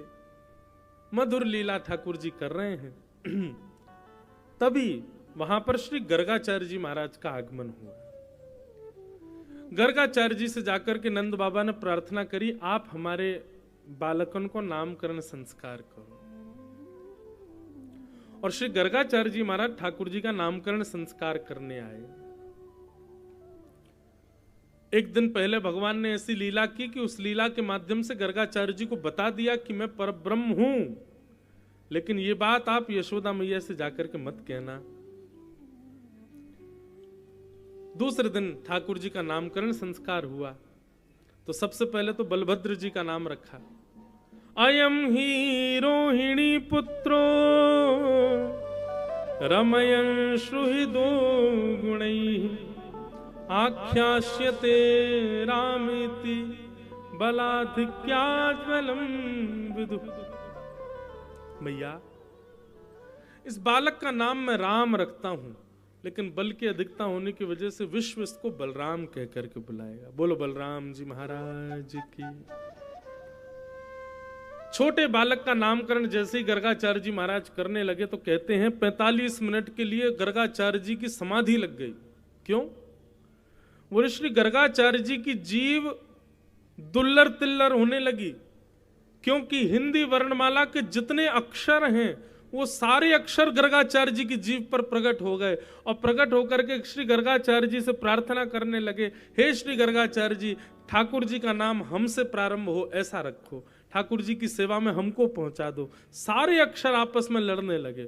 तब गर्गाचार्य जी ने बड़ी मुश्किल से अपनी जीव को शांत किया, सब अक्षरों को प्रणाम करते हुए कहा, हे मैया, जितनी भी वर्णमाला के अक्षर हैं, हर अक्षर से आपके लाला का एक नाम होगा।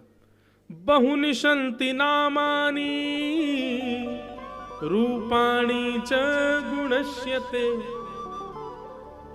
आपके लाला जैसे जैसे रूप धारण करेगा वैसे वैसे इसके नाम होंगे, जैसे जैसे गुण इसके प्रकट होंगे वैसे वैसे इसके नाम होंगे। अनंत नाम आपके इस लाला के होंगे। 1-2 नाम से इस लाला का कोई कार्य नहीं, इसके तो असंख्य नाम होंगे, सहस्त्र नाम होंगे। यशोदा मैया बोली, बाबा ऐसा मत करो, 1000 नाम धर दोगे, मैं लाला को कैसे बुलाऊंगी? ऐसा कोई नाम बताए तो जैसे मैं अपने लाला को बुलाए करूं। तब गर्गाचार्य जी महाराज बोले मैया, आसन वर्णास्त्रयो यास्य गुह्यतानुयुगम तनु शुक्ले रक्तस्तथा पीत इदानीं कृष्णतां गतः। मैया, आपका ये बालक किसी जन्म में श्वेत वर्ण का हुआ था, किसी जन्म में रक्त वर्ण का हुआ था, किसी वर्ण में पीत वर्ण का हुआ था किसी जन्म में। इस बार ये श्याम वर्ण का हुआ है, इसलिए इसका नाम मैं कृष्ण रखता हूं। बोलो बाल कृष्ण लाल की। आहा, ठाकुर जी का नाम कृष्ण रखा गया। कृष्ण का अर्थ क्या होता है बंधुओं? कृष्ण वर्ण को बोलते हैं। वर्ण मतलब कॉम्प्लेक्शन। वर्ण मतलब जैसे किसी का वर्ण गोरा होता है, किसी का सांवला होता है, किसी का काला होता है, ऐसी ठाकुर जी का वर्ण कौन सा? बोले कृष्ण वर्ण है। ठाकुर जी काले नहीं है, कृष्ण वर्ण अद्भुत होता, अलग होता है। वो कभी तो नीला दिखेगा, कभी श्याम दिखेगा, कभी अन्य भाव से दिखेगा। वो एक कोई स्थिरता नहीं है उस वर्ण की। केसर तिलकम कृष्ण वर्णम, केसर तिलकम कृष्ण वर्णम, राधारमण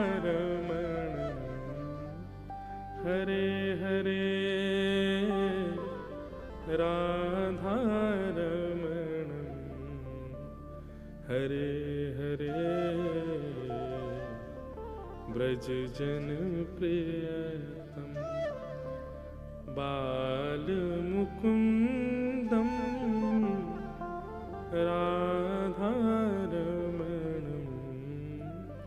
हरे हरे, राधारमण हरे हरे। ठाकुर जी का वर्ण कैसा है? एक बार एक संत वृंदावन में कह रहे थे कि भैया दुनिया में जितने रंग हैं, नीला, हरा, गुलाबी, बैंगना, काला, जो आपको मिल जाए, सारे रंगों को एक एक अनुपात में इकट्ठा करके सबको मिला देना। कोई रंग रह ना जाए दुनिया का। जितने रंग हैं संसार में, प्रकृति में, सब रंगों को मिला करके जब सबका घोल करोगे, तब जो वर्ण निकलेगा वही है कृष्ण वर्ण, वही है कृष्ण रंग। ठाकुर जी का ऐसा वर्ण है। ठाकुर जी वर्ण कृष्ण है, लेकिन कांति भी कृष्ण है। कांति कृष्ण कैसी? बोले ठाकुर जी सबका आकर्षण करते हैं। कोई नेत्रों से नहीं देखेगा तो ठाकुर जी स्वर से आकर्षित कर लेंगे। कोई स्वर से आकर्षित नहीं होगा तो देख करके आकर्षित हो जाएगा। कोई स्वर से भी आकर्षित नहीं हुआ, देख करके भी आकर्षित नहीं हुआ, तो ठाकुर जी ने जिस प्रसाद को पा लिया, उस प्रसाद का भोग यदि पालेगा, उससे आकर्षित हो जाएगा। ठाकुर जी पंच रसों से भीतर प्रवेश करते हैं। या तो नेत्रों से प्रवेश करेंगे, या कान से प्रवेश करेंगे, नासिका से सुगंधी से प्रवेश कर जाएंगे, जीभ से प्रसाद के रूप में प्रवेश कर जाएंगे, त्वचा से स्पर्श के रूप में प्रवेश। ठाकुर जी को आप कहीं से भी बच नहीं पाओगे, हर जगह से ठाकुर जी प्रवेश कर जाएंगे। कर्षतीति कृष्ण, वृंदावन जाने वाला व्यक्ति, उसके पंच इंद्रियों से कृष्ण उसके भीतर जाते हैं। नेत्रों से भी जाएंगे, कानों से भी जाएंगे, नासिका से भी जाएंगे, जीभ से भी जाएंगे, और स्पर्श से भी जाएंगे। हर रूप में कृष्ण आकर्षित करते हैं, उसी को कृष्ण कहते हैं। ऐसे ठाकुर जी का नाम अब कृष्ण रख दिया गया। अब भगवान तुतला के थोड़ा बोलते भी हैं, कभी मैया बोलते हैं, कभी भैया बोलते हैं, कभी बाबा बोलते हैं। अब तो जो भी ब्रजवासी आता है, सब ठाकुर जी को गोद में उठा करके अपना नाम बुलवाते हैं। ठाकुर जी सबको अपना नाम सुनाते हैं। अच्छा, एक नया भाव और सीखा ठाकुर जी ने। सब गोपियां चारों तरफ बैठी, मैया बोली, देखो लाला को सब पता है। गोपी बोली, कहाँ पता? अच्छा लाला बता, तेरी आंख कहाँ है? सो ठाकुर जी ऐसे ऐसे आंख करते हैं अपनी। बोले लाला तेरी नाक कहाँ है? सो ठाकुर जी अपनी नाक पकड़ लेते हैं। लाला तेरी जीभ कहाँ है? सो ठाकुर जी अपनी जीभ पकड़ लेते हैं। इस प्रकार ठाकुर जी अपने अंगों का वर्णन आता है, ठाकुर जी अपने अंग बताते हैं। सो एक गोपी ने ठाकुर जी पकड़ लिए और फिर ठाकुर जी को एकांत में बैठा के बोले, लाला तेरी आंख कहाँ है? सो ठाकुर जी ऐसे करें। बोले अच्छा, नाक कहाँ है? ठाकुर जी ऐसे करें। तेरी जीभ कहाँ है? सो ठाकुर जी अपनी जीभ निकाल लें। अच्छा लाला के कान कहाँ है? सो ठाकुर जी यूं ही बैठ गए, कान नहीं पकड़े। बोले हम क्यों पकड़े? हमने कभी गलती ना करी। लाला तेरे कान कहाँ है? सो ठाकुर जी ऐसे देखने लगे उसको। अरे यशोदा मैया, लाला तो कुछ